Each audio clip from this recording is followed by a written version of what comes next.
네, 다시 한번 2024년 갑진년 새해가 밝았습니다. 국민 여러분, 올 한 해가 더 희망차고 좋은 일만 있기를 기원드리고 새해 복 많이 받으시라고 인사 올리겠습니다. 그런데 우리 국민들에게 그렇게 말씀드리기에는 민생이나 경제 상황 그리고 국내의 정세가 그렇게 간단치는 않습니다. 국민의 삶이 조금이라도 나아지고 경제가 회복되길 바라면서 민주당이 무엇보다 민생을 챙기고 대한민국의 미래를 준비하는 데 앞장서겠습니다. 2024년은 국제적으로 우크라이나 러시아 전쟁 그리고 중동 전쟁이라는 두 개의 전쟁이 계속될 가능성이 높으며 이로 인한 공급망 등 경제 안보 불안이 지속될 것으로 예상되고 있습니다.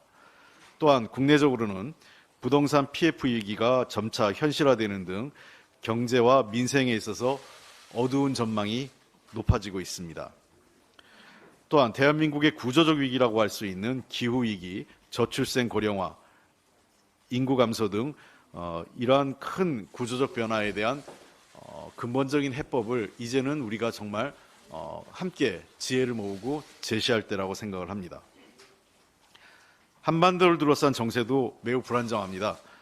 연초에 김정은 위원장이 대남 적대관계 선언 등 남북관계나 한반도 평화에 상당히 부정적인 우려가 국내에서 높아지고 있습니다. 윤석열 정부는 이 한반도 문제에 대해서 힘에 의한 해법, 북한과의 대결만을 강조할 게 아니라 이 문제를 어떻게 하면 좋을지 야당하고도 지혜를 모아가면서 한편으로는 북한의 안보 공세에 우리나라 대한민국의 안보를 든든하게 지키는 노력을 하는 것과 동시에 대화와 평화적 해법을 함께 모아가는 노력을 병행해야 한다고 생각을 합니다. 윤석열 정부의 국내에 이런 지혜를 모을 수 있는 노력을 다시 한번 촉구합니다. 이렇게 산적한 과제가 많음에도 불구하고 윤석열 대통령의 신년사는 매우 실망스럽습니다. 이미 철진한 이념 타령 그리고 민생 문제에 대한 구체적인 해법도 제시하지 못하고 아까 제가 말씀드렸던 대한민국의 구조적 위기에 대해서도 제대로 된 해결책을 제시하지 못하고 있습니다.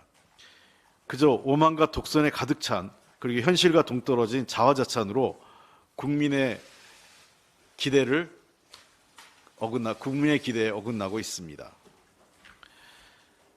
대통령께서 얘기하는 노동, 연금, 교육이라는 3대 개혁에 대해서는 어떠한 구체적인 해법도 제시하지 못하고 있습니다. 지난해 연금개혁이라고 내놓은 안 자체는 보수 언론에서조차도 전혀 알맹이도 없고 대책이 없는 그저 정부의 그냥 보고서에 불과하다라는 비판이 높습니다. 정부의 고민과 해법에 대한 실질적인 해법에 대한 대안이 없습니다. 이 와중에 대통령은 또다시 국내외적으로 편가르기에 나서고 있습니다. 이권, 이념, 패거리 카르텔. 대통령의 신년사에는 담기가 그렇습니다. 패거리 카르텔이라는 말 자체는 참 듣기에 거슬립니다. 물론 우리 사회나 경제 분야에 있어서의 이해관계를 독점하고 있는 세력들의 카르텔은 해체해야 됩니다. 바로잡아야 됩니다.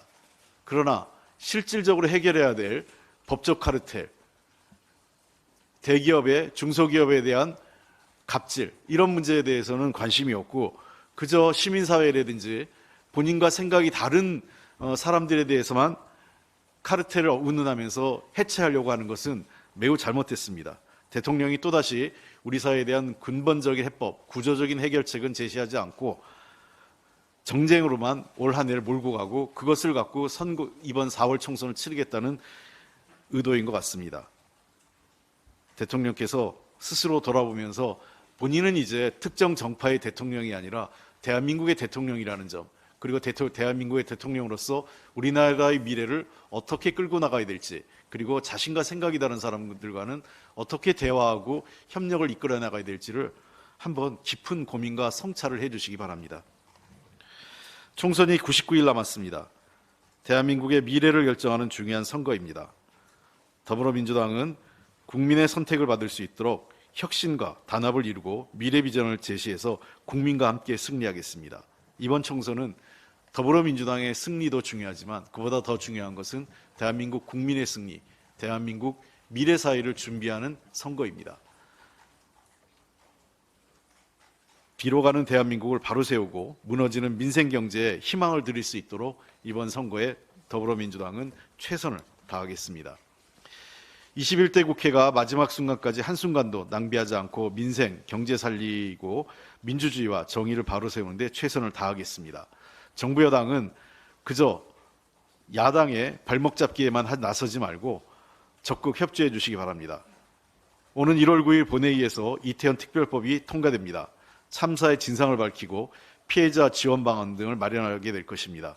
정부 여당은 진실을 외면하지 말고 피해자들의 목소리를 경청하면서 이번 1월 9일 날 협조해 주시기 바랍니다.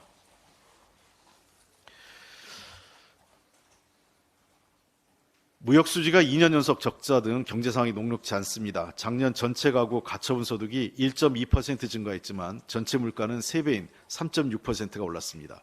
특히 먹거리 물가는 소득 증가보다 6배 폭등했습니다.